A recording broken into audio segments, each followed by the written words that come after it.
বীরভূমের বাঘ অনুব্রত মণ্ডলের গ্রেপ্তারির কথা মনে আছে?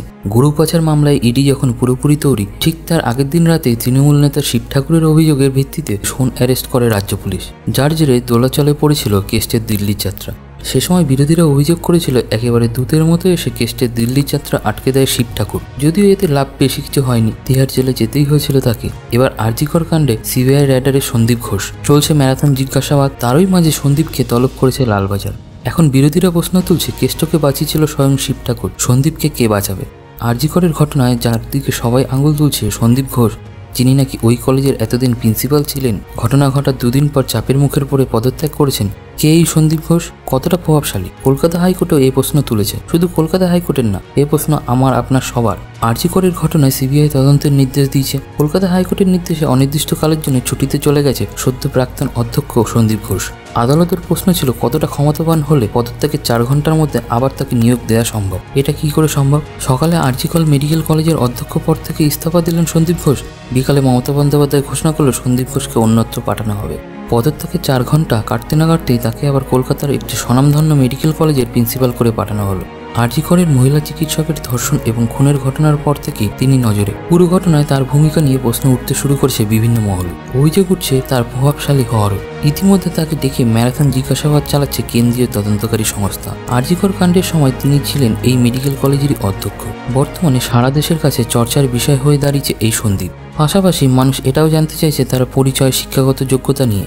আরজিকরের প্রাক্তন অধ্যক্ষ সন্দীপের যাত্রা শুরু হয়েছিল উত্তর 24 পরগনার বনগাঁ থেকে। 1989 সালে বনগাঁর হাই স্কুল থেকে উচ্চ মাধ্যমিক পাশ করেন তিনি। উচ্চ মাধ্যমিকে তিনি 79.7% নম্বর পেয়ে স্কুলের প্রথম 3 জনের মধ্যে জায়গা করে নেয়। এরপরে ডাক্তারি পড়ার সুযোগ পেয়ে যান। ভর্তি হন এই আরজিকর মেডিকেল কলেজে। 1994 সালে MBBS ডিগ্রি অর্জন করেন এই সন্দীপ। প্র্যাকটিসও শুরু করেন, সেখান থেকেই উত্থান। কর্মজীবনে চিকিৎসা ক্ষেত্রে বিভিন্ন পদে কর্তব্যরত ছিল এই সন্দীপ। তবে 2021 সালে আরজিকরে অধ্যক্ষ হিসাবে নিযুক্ত হওয়ার পর থেকেই পরিচয় আরও বেড়ে যায় সন্দীপের। ঘটনাচক্রে যে কলেজে তিনি ডাক্তারি পড়েছেন সেখানেই তিনি অধ্যক্ষ পদে যোগ দিয়েছেন। এটা খুবই গর্বের বিষয়। একজন অর্থোপেডিক সার্জন এবং অধ্যাপক হওয়া সত্ত্বেও পেশাগত অনিয়মের কারণে খুব একটা সুখ্যাতি প্রতিষ্ঠা করতে পারেনি এই সন্দীপ। আর সে কারণে আরজিকরের অধ্যক্ষ হওয়ার পরেও বিতর্কে মুখে পড়তে হয়েছে তাকে। অন্য বিতর্কেও নাম জড়িয়েছে এই সন্দীপে। 2023 সালে জুনেও দুর্নীতির অভিযোগ ওঠে এই সন্দীপের বিরুদ্ধে। সম্প্রতি 2021 সালের জানুয়ারি মাস থেকে আরজিকর মেডিকেল কলেজে যে আর্থিক অনিয়ম উঠেছিল তার তদন্তের একটা সিট গঠন করে দিয়েছিল নবান্ন। ঘটনাচক্রে এই 3 বছরের বেশিরভাগ সময় কলেজের দায়িত্ব ছিল এই সন্দীপই। অধ্যক্ষ থাকাকালীন সন্দীপ ঘোষের বিরুদ্ধে স্বজন পোষণ ছাড়াও সরকারি অর্থ নয়ছয় অভিযোগও রয়েছে। কোভিডের সময় অত্যাধুনিক যন্ত্র কিনেছিল এই আরজিকর হসপিটালে। খরচ হয়েছিল 4.5 লক্ষ টাকা। পরে জানা যায় এই যন্ত্রের বাজার মূল্য 1,60,000 টাকা। সন্দীপ ঘোষ নাকি টেন্ডারের ক্ষেত্রেও নিজের প্রভাব খাটিয়েছেন। ল্যাব টেকনিশিয়ান নিয়োগে উঠেছে স্বজন পোষণের অভিযোগ।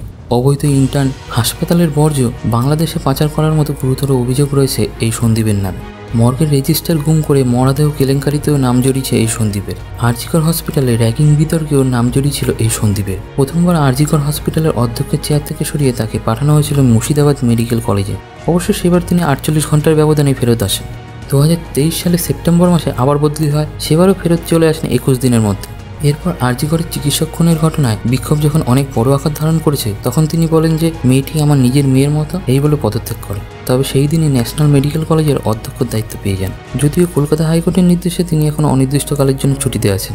আরজিকরে আর্থিক দুর্নীতির অভিযোগে সন্দীপের বিরুদ্ধে মামলা দায়ের করার অনুমতি দিয়েছে কলকাতা হাইকোর্ট। আপনাদের কি মনে হয় এই সন্দীপ ঘোষ আসলে কেমন ব্যক্তি? অবশ্যই কমেন্টে জানাবেন।